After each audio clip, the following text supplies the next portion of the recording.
Well, we promise you a very interesting sort of midday activity, and the two people that are going to provide that for you are sitting up front here. I've introduced Gail this morning more fully. I'll introduce her again before I introduce Joe Connolly. Gail is an entrepreneur herself. She's a recognized, in-demand national speaker. She's been awarded several entrepreneur awards. She has been awarded by SCORE for what she has done for her business.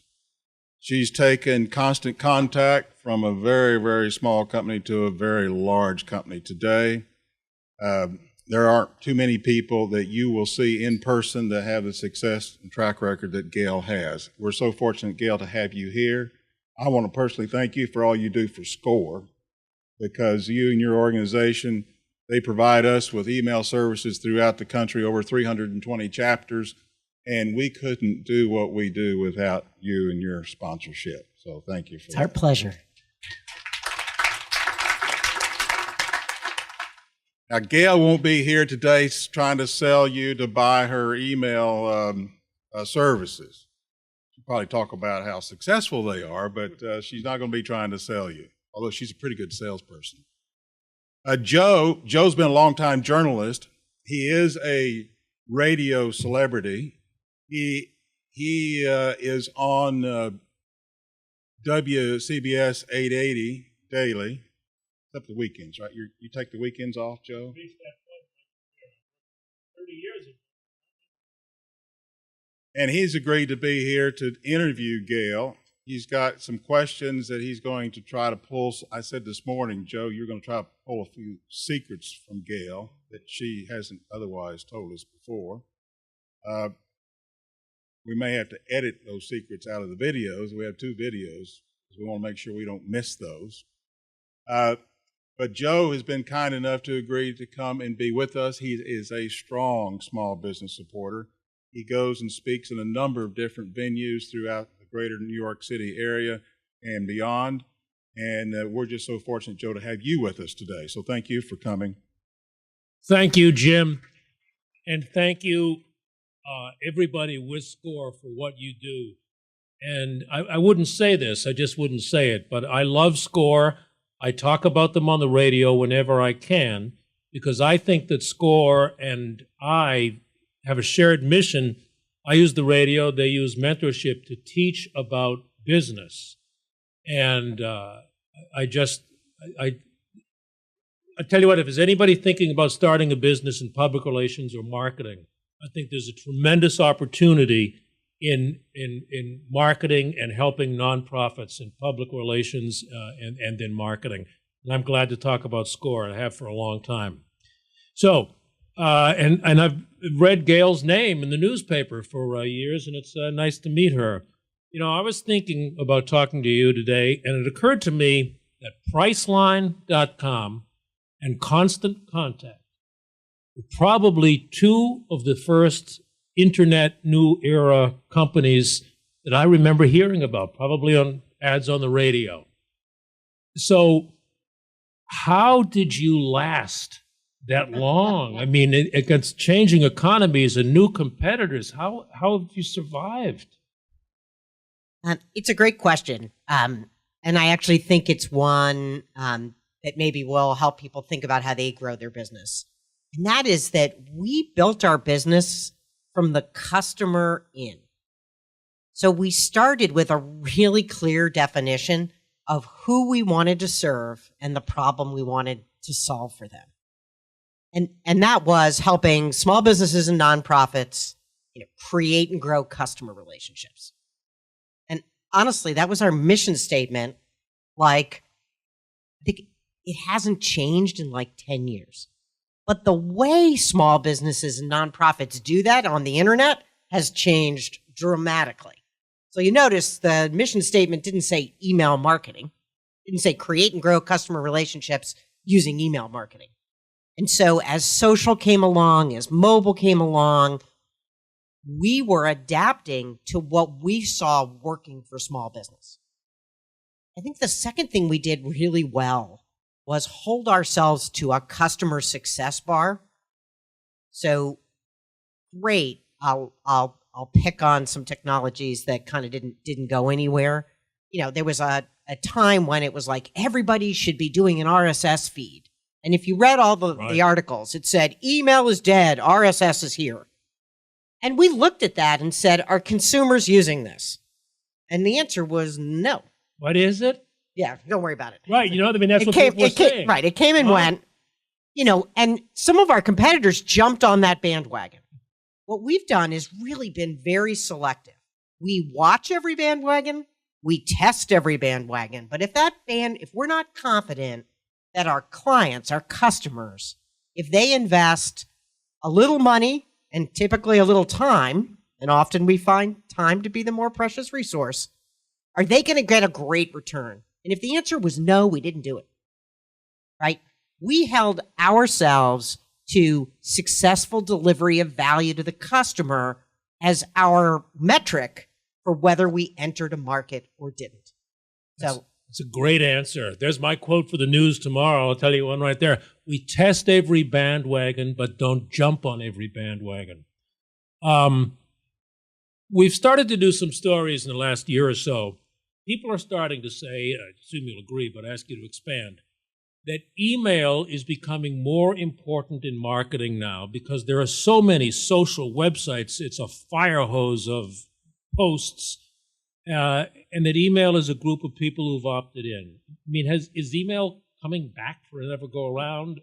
Did it really ever go away? I knew when I said it. Yeah. When I put it that way. So again, for you in the audience, I think it's really about thinking, how am I going to grow my business?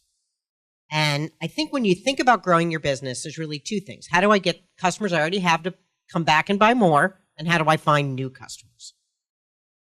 The thing I see many businesses kind of get wrong is the order in which these should be done. Oh, I need new customers. I'm a new business. I need new customers. Well, if you're not prepared from day one to bring your customers back, right, you kind of have a leaky bucket. You're gonna get them in the top, but they're gonna go right out the bottom. And so what we really encourage people to do is create a customer database. And then it turns out, what's the most reliable way to reach your customers? It always ends up being email. People read their emails. I may skip Facebook for a day. I may skip Instagram. I may skip Twitter. But I have never skipped a day on email, right? Hands up. How many people have looked at their emails since you got to this venue today? Yep. Almost 100%. The other ones are lying. Right? Yeah. Okay. No? Got one in the front. Good discipline. But, if you want to make sure you can stay in touch with people, I think having their email address, and if you have their email address, you need to create a regular rhythm of communication, high-value communication, we can go back there, that keeps them connected to you so your email doesn't just show up when you want something or just show up out of the blue, right? I'll forget I joined your list if you don't keep that relationship current.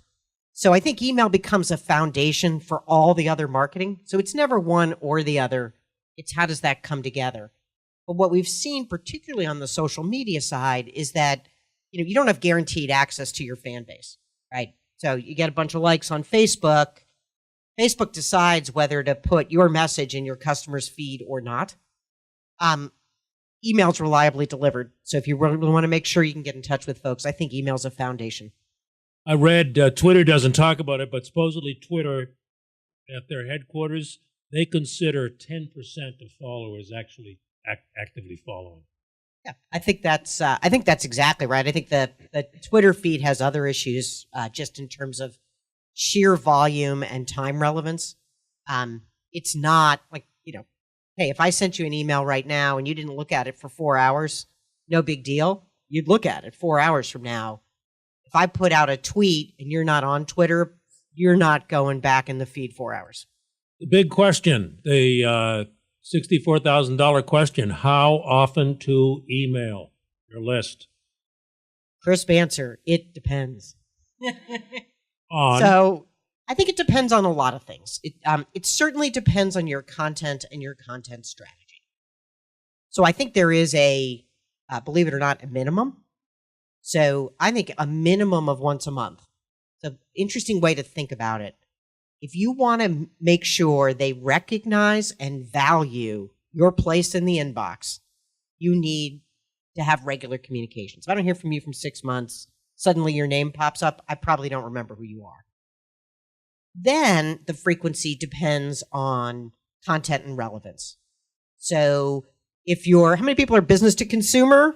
Your customers are consumers. Okay, business to business, nonprofits. Okay. So if you're business to consumer, I think once a month, and I call it, and one other. So some form of regular communication. Maybe you call it a newsletter. Maybe you call it the e-club. Maybe you call it a VIP customer update that is light on promotion and heavy on information, right? 3 great gift ideas for the upcoming holiday, hot fashion trend, new menu item, a little bit more information. There's obviously a call to action. Here's a new menu item. I know what you want me to do. Come to the restaurant, right? But it's a little less about me and a little more about you. And then I think you can top that off with one strictly promotional email as a compliment. Maybe not every month, maybe every other month, but that feels like a good rhythm. B2B tends to be much more, I call it content marketing, thought leadership. Tips of the trade, tricks, industry trends you need to know about, and once a month is a really good rhythm for that. Interesting. Once a month and one other as a minimum, B2C. That's a nice mix, and occasionally something else. It's a good rule of thumb, and then you can always figure out if you're overdoing it, because you'll see, your open rates and your open rates go down and your unsubscribe rates go up. So the other wonderful thing about email is its measurability. So test, tune, adjust. It's very, you get very good feedback very quickly. An employment consultant who I talked to this morning, and I told him I was coming here and I would talk with you. I'll tell you exactly what he said in React. He said, I don't use constant contact as much because it goes to spam. And I said, well, what are you using instead? And his answer was, that's the problem. So,